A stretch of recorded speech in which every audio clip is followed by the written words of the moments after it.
I both was totally disappointed that I lost and blown away that we got 34%. It just showed that there's this hunger for a very different kind of politics. In 2014, Zephyr Teachout ran against incumbent Andrew Cuomo for the New York governor's office.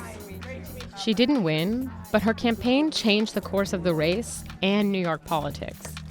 I'm a law professor. I have this name that sounds like a computer program. I don't have deep grassroots backing in any area, but Andrew Cuomo is about to run unopposed for governor, and he's unbelievably problematic. Something remarkable needed to happen, like an indictment, to be able to win. But it was so important to be running.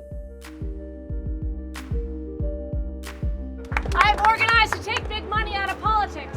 And if Governor Andrew Cuomo wants to quibble about whether or not this was illegal, he can have that conversation, but this is about what is wrong. She had less money and virtually zero name recognition, but her campaign was even harder because Cuomo refused to acknowledge her. He wouldn't participate in a debate, and a video of him ignoring her went viral. Where's Mayor Bill de Blasio? Where's the mayor when you need him? He couldn't even bring himself to say her name out loud. It was like Voldemort, that if he said my name, terrible things would happen. I was a Democratic candidate with very, very serious disagreements about economic development, about education, about the MTA, how we fund elections, about the millionaire's tax.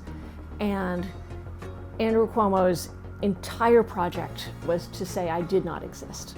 Cuomo wasn't the only one ignoring her. If you asked me to bet $1,000 on who would be the Democratic nominee for governor of New York, I would not bet on you. The media wasn't paying attention for the majority of her campaign. A month before the election, nearly 90% of voters didn't know much about her.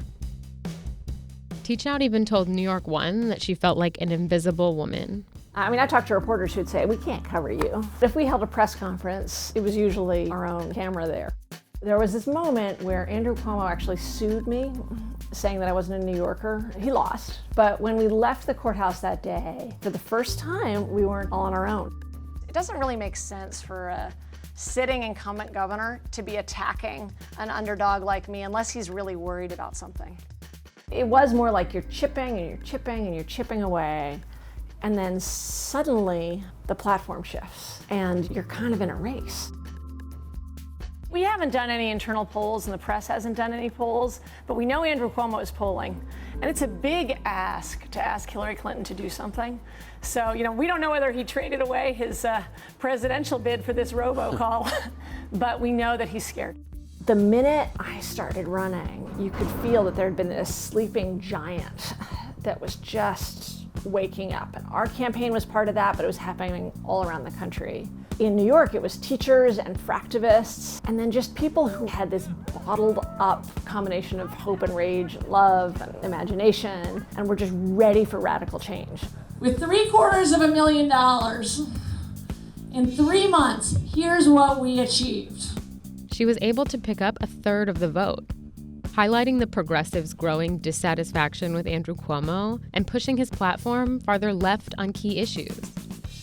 We collectively really shook up Andrew Cuomo, made him rightly scared of this rising, powerful, progressive energy, helped with the push in Fight for 15, helped with the push in the fracking ban.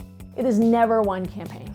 It is never like the individual. But I'm proud of the fact that we were part of that.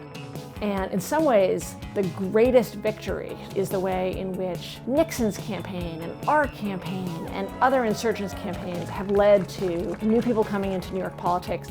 In 2014, I feel like I was just kind of a curiosity, like what is that strange thing happening over there?